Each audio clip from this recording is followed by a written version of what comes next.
we're going to talk about something that is very pertinent in the real estate industry, and that is trust. Hello, amazing, beautiful, gorgeous, cute.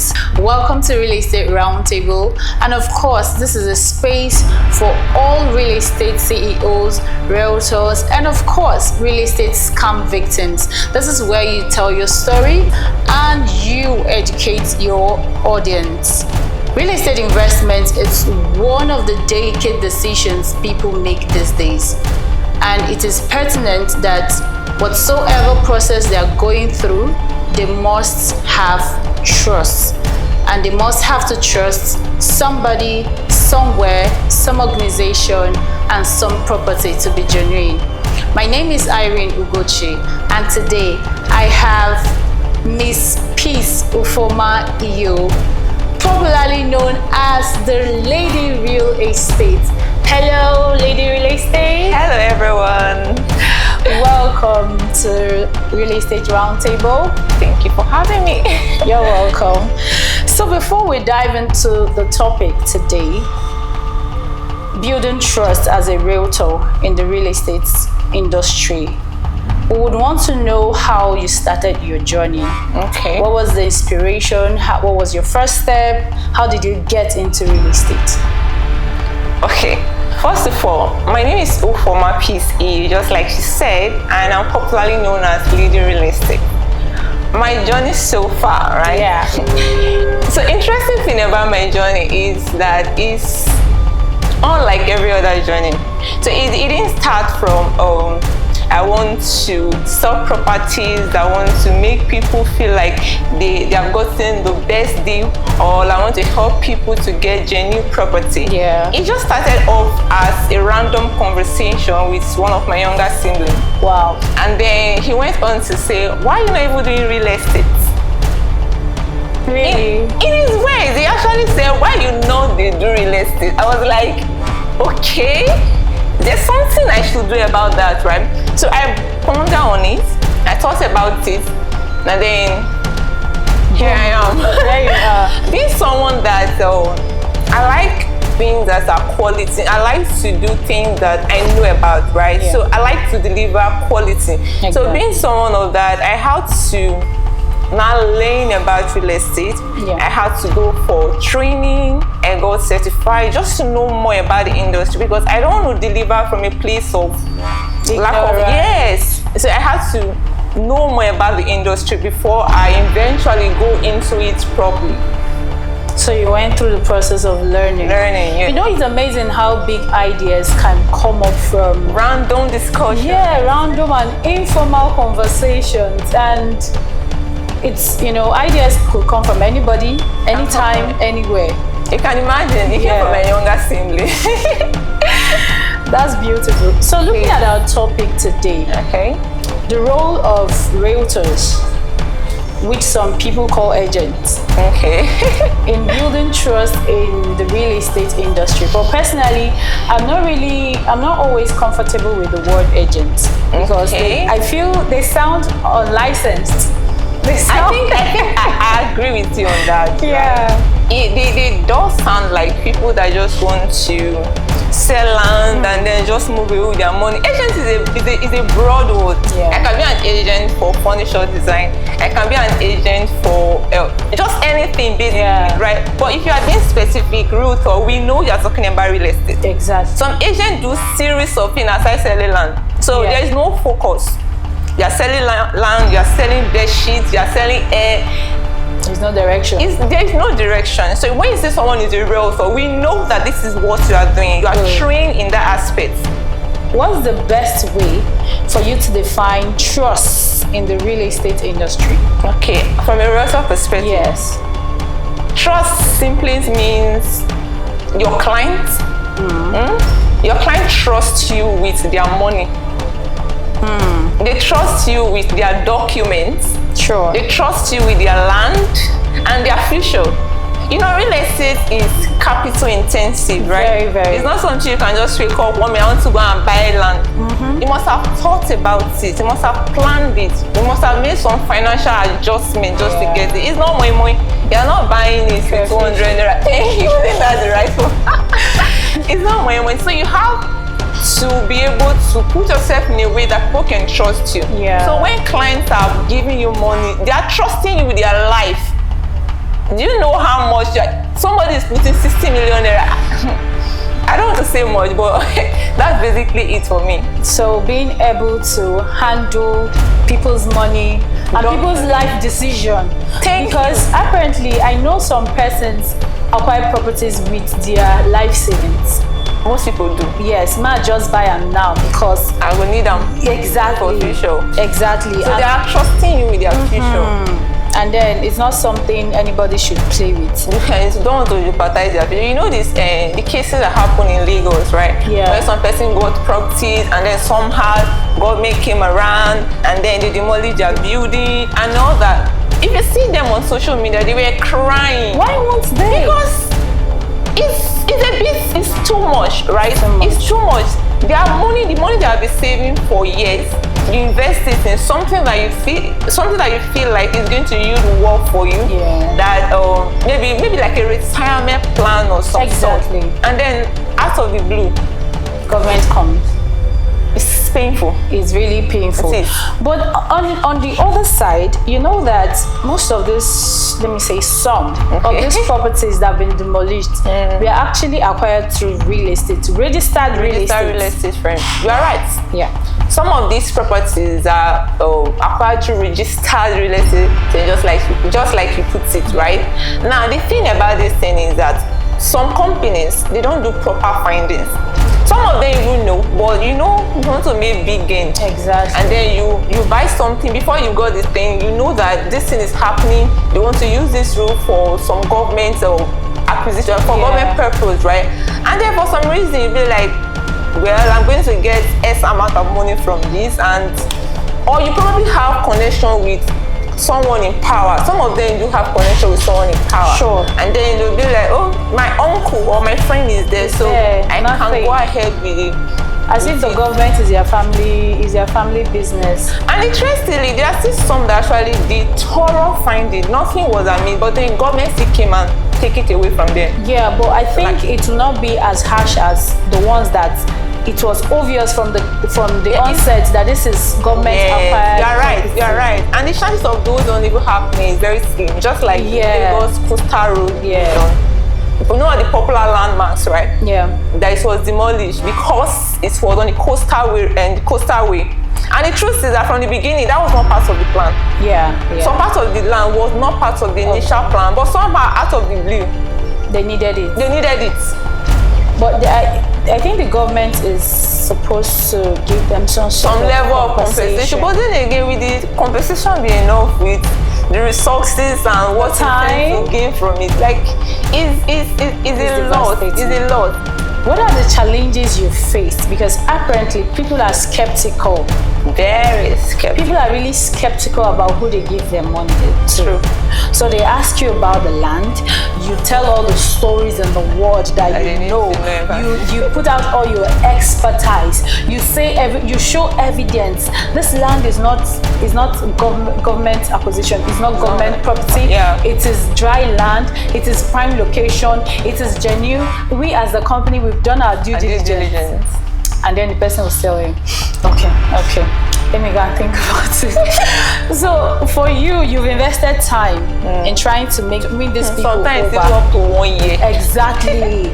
So what are the challenges you've encountered in the real estate industry as a realtor? Okay. The challenges I've encountered in real estate as a realtor, just like the example you gave on how some ladies, they want to get a bag and somehow they reach out to their partner. That they give excuse of reaching out to their partner. The truth is that excuse is not really valid. Most times it's not their partner. It's just a way to just shift to your side. Like they don't know how to tell you no.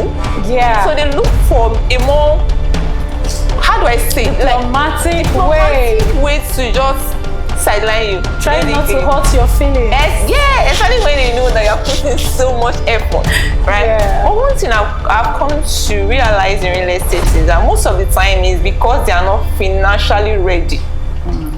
Okay. And they probably didn't want to put it out there to you that some persons wouldn't want to say that my money is not complete, my deposit is not complete, or I'm expecting this. Some person wouldn't want to say that.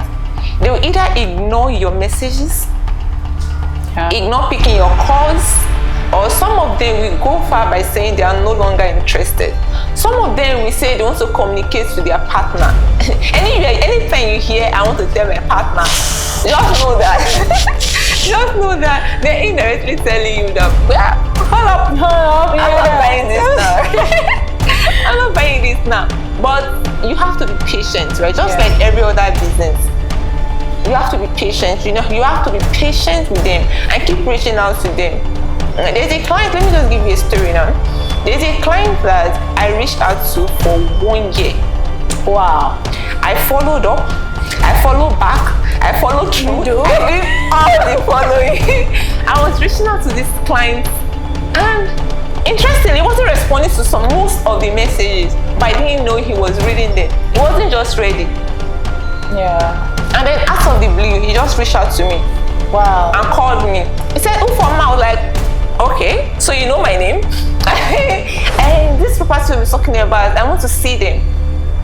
And then we went all around the Port Harcourt, and then at the end of the day, he got one in Lagos. Wow. And at the end of the day, the deal has to be a very massive one. This is the one that I followed up for almost a year. Wow. I had to scroll up to go and check when I started talking with this client. I was like, "You did this." I had to take myself out because it was a lot. It was really a lot. It was a lot. As an investor, right? What you should know before you decide to get a property. Yeah. So usually, before I help individuals, investors to get property, I usually have some sort of communication with them. So more like a consultation, right? Aside people that just want to buy in a specific place, some person already know where they want to buy and what they want to use it for, right? Okay. So I need to buy land in so place. Do you have land there? They just reach out to you like that.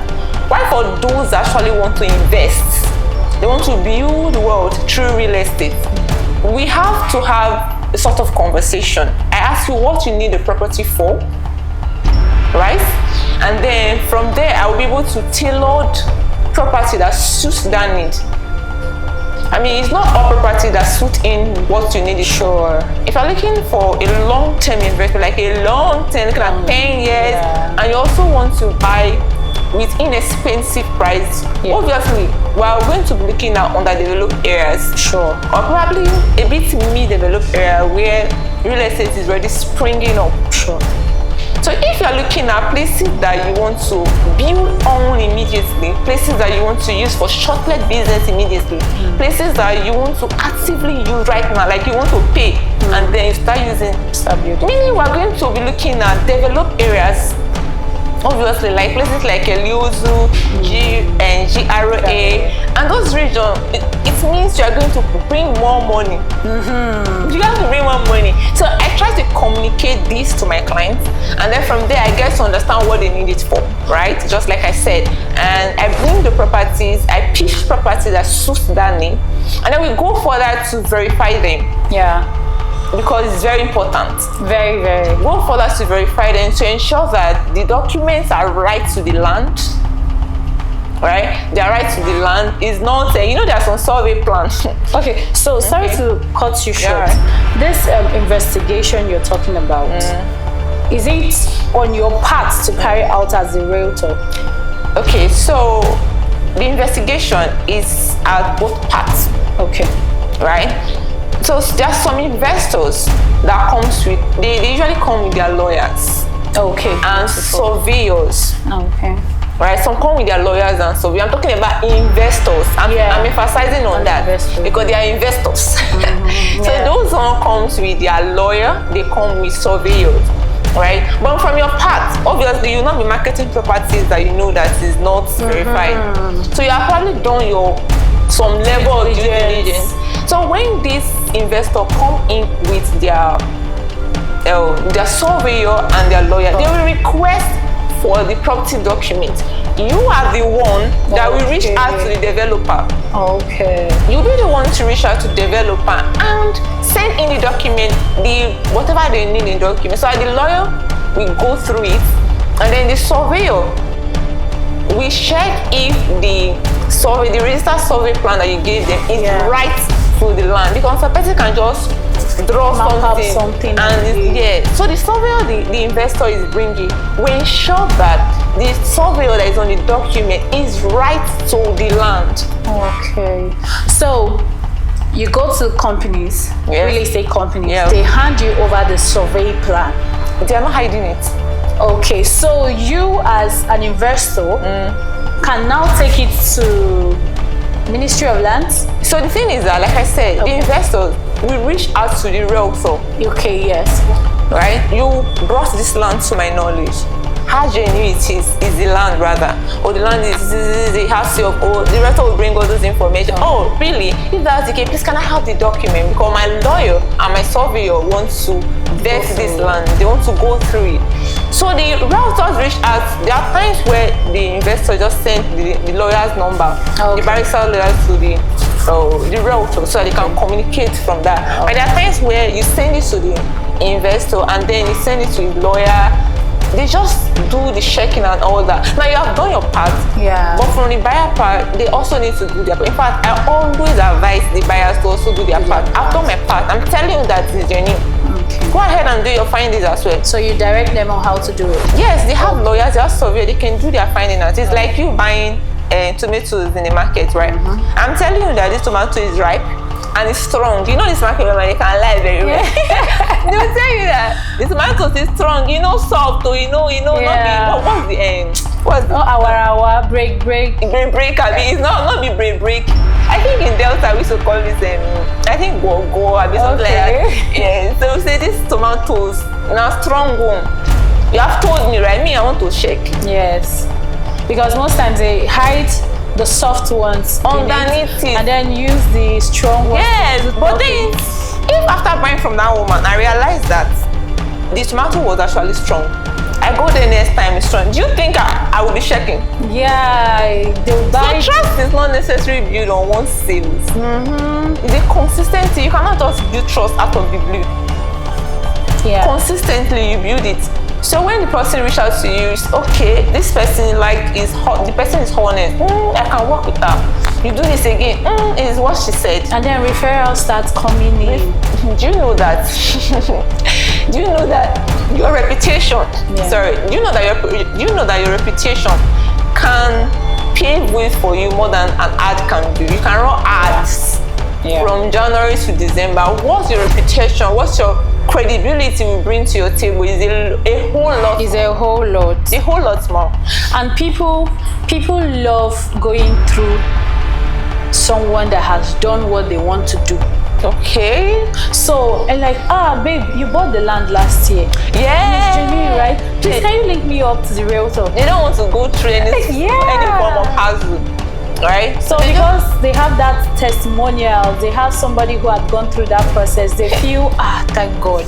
Do you know that saying this now, I just remember the conversation I had with you earlier about a client that I reached out to for almost a year.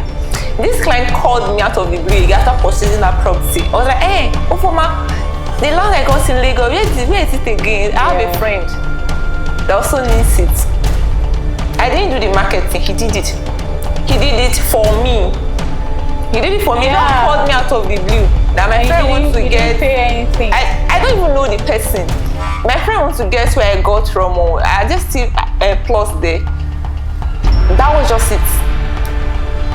And this thing happened after 1 year.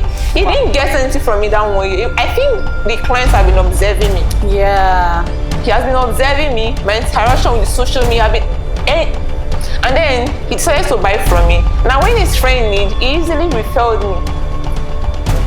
So these things, consistency. Consistency pays. Consistency really pays. Yeah, it really pays. So talking about documents, okay. As an investor, what are all the documents, like all the documents. Yeah, that should be in my possession. If you are getting a land. Yeah. Okay.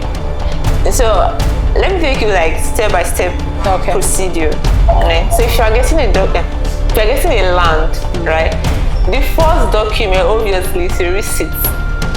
When you make a transfer, what happens? You be issued a receipt, just like every other businesses.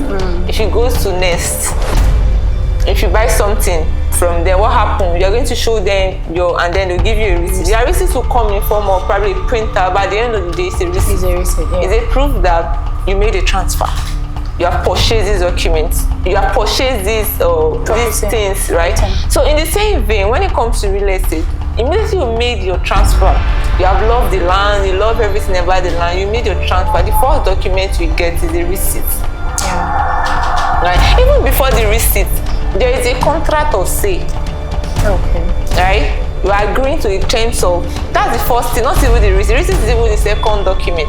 The first document is contract of sale. So the contract of sale, you are going to see how you are going to spread your payment in case you want to do 6-month payment plan. Everything is spelled out and the caveat is well written there.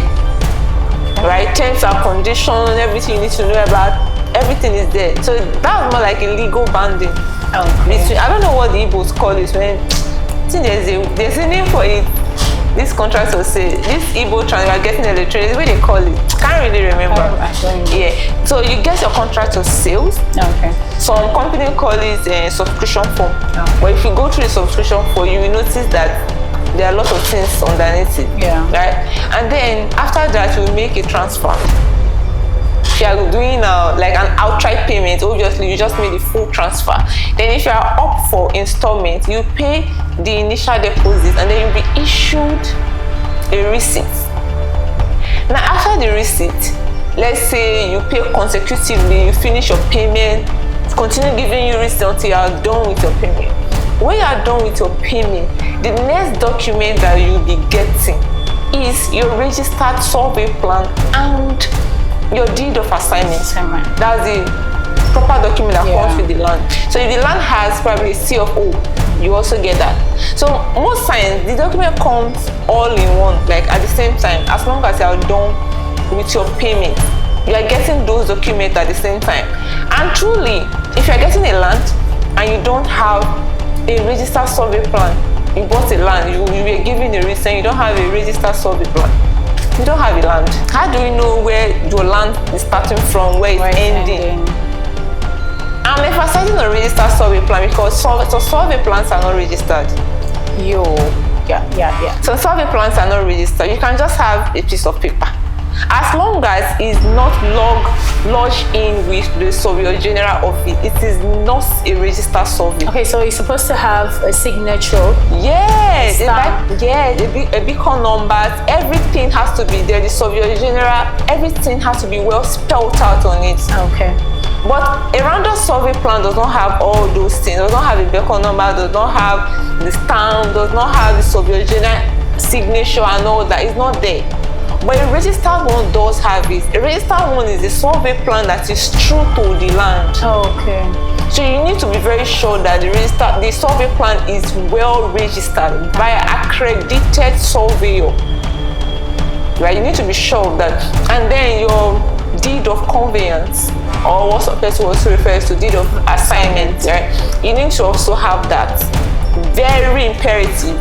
Because what's the legal binding that is showing that, okay, I no longer own this land, it's now yours. You have to prove it. Yeah.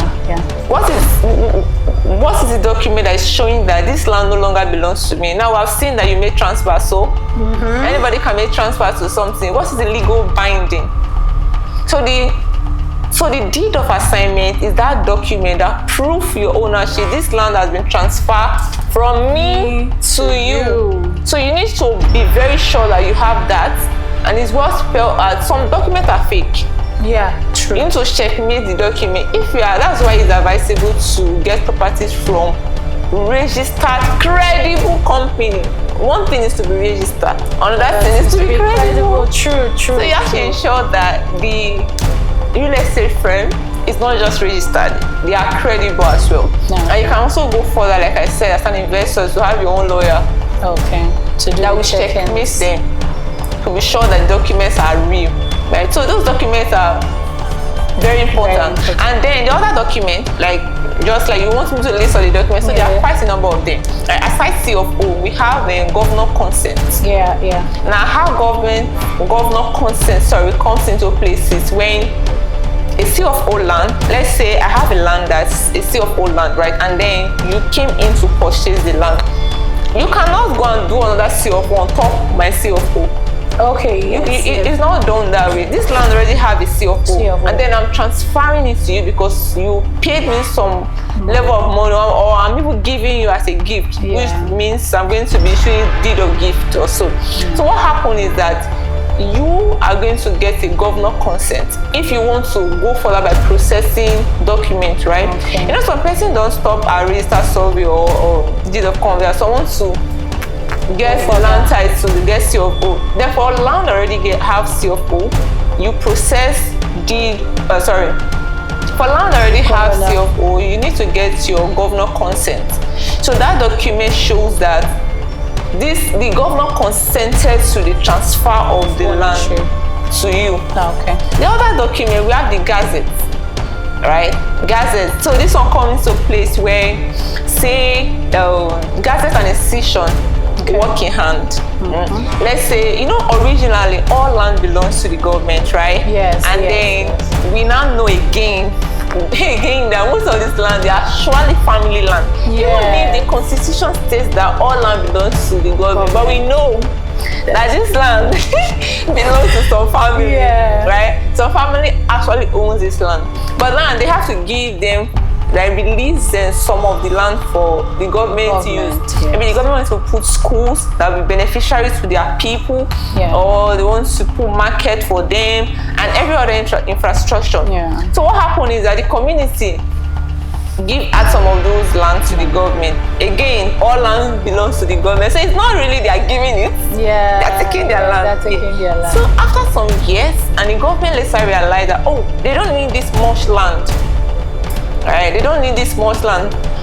We need to release them back to the community, or probably the community wrote to the government themselves that they need some, or the government later realized that they don't need all of this land, that this one is enough for them, and they want to give it. And what happened is that the process of them giving the land back to the community, document that will be issued is called a section.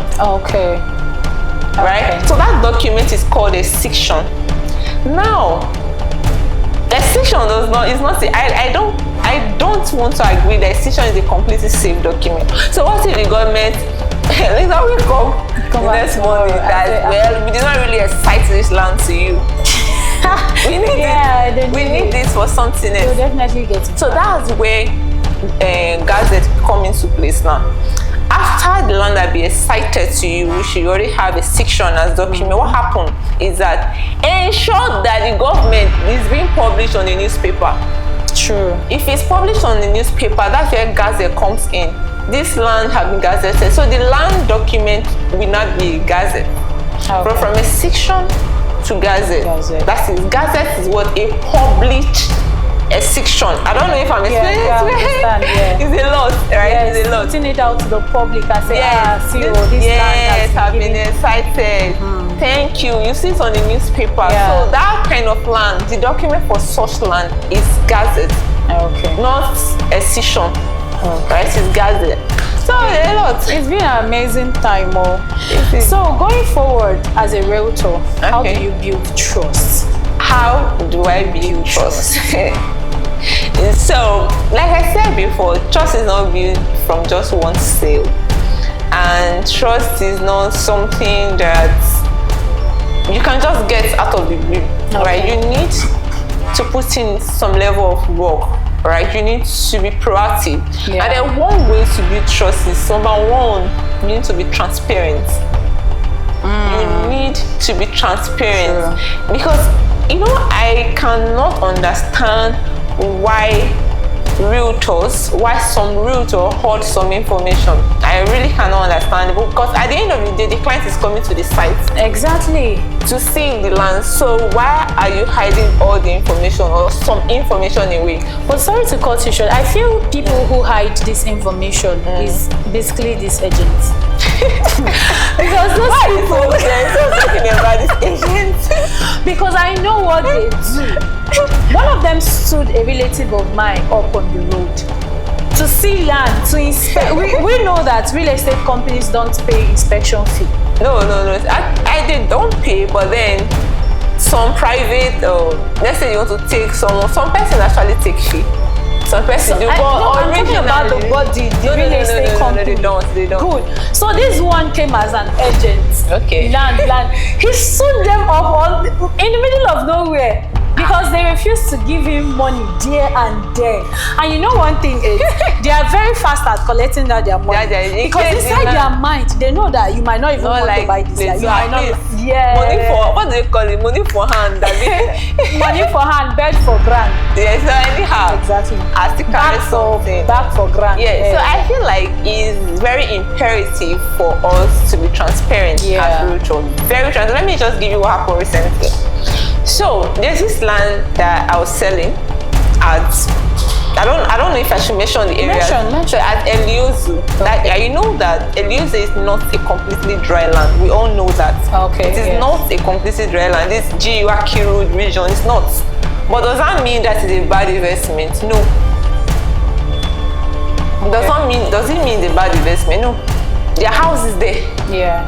It's a developed place. But you wouldn't know that that place was not a completely dry land, but houses are there, and it's not like they're experiencing discomfort or some level. No, it's not. So I had this, so I was running an ad on a property in that region.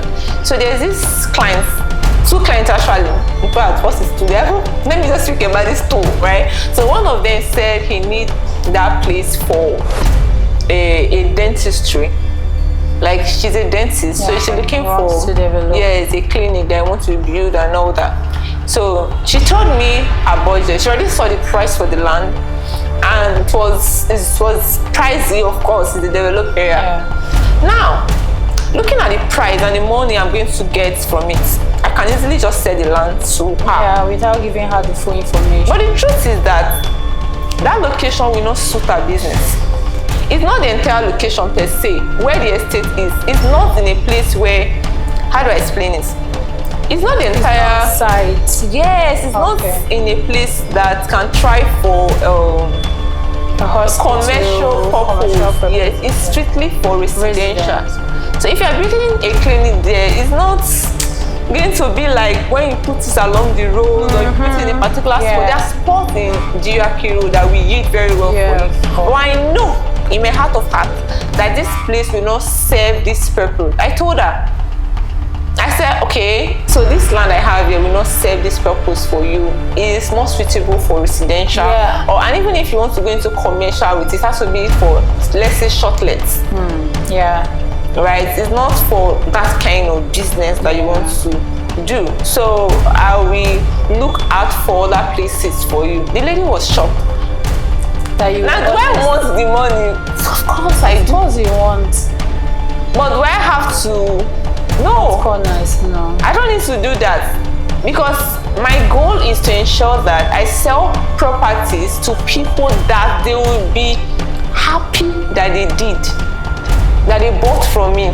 I don't want a situation where you got the land from me and then you'll be regretting. Everybody so far that I've sold properties for, they are singing my praise. I love this area. Thank you so much that you made me to get it. And it really makes me really happy. Yeah. Now, in the issue of places that are not dry, I'm still talking about transparency, right? I told the client that, this place is not a dry land. The man was like, okay, that was the first. I said, but it is not a dry land. I don't see any point telling you that it's a dry land. It is not 100% dry land. It doesn't make it a bad investment. but I'm communicating everything you need to know about the property. So you'll be well guided when you are getting it. Yeah. Now for such places, you're not going to build random foundation on it. You need to ensure that you're going to some type of foundation, solid foundation, like raft. Or a raft foundation, so that the ground will be very solid. And then if you are considering doing a strip foundation, obviously you're going to put a lighter building on it, like for places, land that were reclaimed. For land that we reclaim, you can consider doing a strip foundation on them. So these are the things you need to put into place. I want to communicate the nature of the land for you, so that you can be able to communicate with your engineers that this is how the land is. So we can be able to come up. Don't go and build some foundation that are not right for the land, and then your building collapse.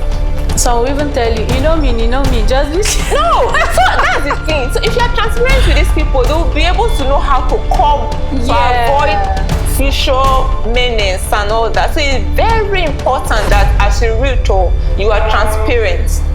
Very, very important. You are transparent. And another rule is that you need to communicate. Communication is key in marriage. It's key in everything. So you need to communicate with the person. You don't go and sell land that are already mapped out for residential property. You go and sell it for someone that wants to put commercial. No, it doesn't work that way. It's wickedness. So by that, you communicate with the clients, right? What do you need this for? Speak up. This is okay. This one will not suit that. It's somehow also leaning toward transparency, but you need to communicate. That's how trust is built, right? You need to communicate. You need to be transparent. You need to do your due diligence to be sure that this land is also very safe for my client. And then, after selling the property, you have to follow up as well. Sales did not end when you are done collecting money. You need to follow up. Ensure that the client gets his land, right? You need to ensure that the client was able to lay physical claim to the land, not just with paper. So currently, do you have some properties you're selling? Where are they? How much are they going for? And all of that. Okay, so yes, of course we have some properties. So we have properties in different locations, right? So if you are looking at, and there are different segments, different categories as well. We have underdeveloped areas, we have mid-developed areas, like I will rightly put it, and then we also have developed. Thank you. So it depends on your purpose. One thing about real estate, budget and purpose together. I like to know your why, right? I like to know your why, so I can be able to pitch property that suits your need. So we have at Omagwa. Okay, Omagwa. Okay, sorry. Reverse Uber. I'm not reverse, I'm Abia. You're Abia, so why are you correcting me? Why are you correcting me? Who gave me the right? Because I've heard the original owners called the names on and on. I'm not even sure I'm very accurate anyway. Okay, so we have in that region. What's that about Ipo? Okay. Right, we have at Ipo as well. And so for mid areas, we have at Eneka, some regions at Eneka, like as if we're heading towards the Boishe route, we have at Eneka, beautiful properties. And then for developed areas, we have at Oji Alessa, we have at Eliozu, we have at Elelewon. Even for areas, we also have at Ubrikure Airport Road. Okay. Ubrikure Airport, you know that place is a very beautiful place to invest in. Considering what is going on in that area, the best time to go to that area is right now. It is. Okay, so we are finally coming to the end of this show, Real Estate Roundtable, and of course with the only lady, the lady real estate. You can actually take it. Okay, it's been an amazing moment with you. Please, a word for the up and coming realtors or people who are considering. Okay, for the upcoming realtors, for those that are early in the real estate space, one thing I want to tell you is that don't pursue money too much. Let me put that. Now it's imperative that, of course, the reason you are doing that, one of the reasons rather, is to make money. Alright, but don't put money at your forefront. Your integrity should be of importance to you. Try to be credible, be transparent. Well, try to be credible, be transparent, right? It's very important to do that, because at the end of the day, where your advert will not reach, your integrity, your credibility will take you there. So put that first. Forget about money. You eventually make the money. Just be sure that you're selling the right property and you're doing everything right to ensure people get the right property. Okay, that's amazing. So you can do well to follow the Lady Real Estate on social media handle, and of course YouTube, right? Yes. Okay. Subscribe to my channel. All right. So we have finally come to the end of today's episode, and don't forget, it is sponsored by Realtors, one of the genuine, tested and trusted real estate company in the city of Port Harcourt, and has a very affordable property selling at Oyibo currently. So you can do well to buy from Realtors, buy from the Lady Real Estate. We are trusted. Okay, so we pay attention to trust and we follow our clients through. Your property goes from paper to physical. Yeah. Please do well to like, comment, subscribe. Please don't stop, because you're the reason why we are here. Comment, follow, share, invite your friends. And until I come your way again, I am Irene Ugochi. Ciao, ciao. Bye. Bye.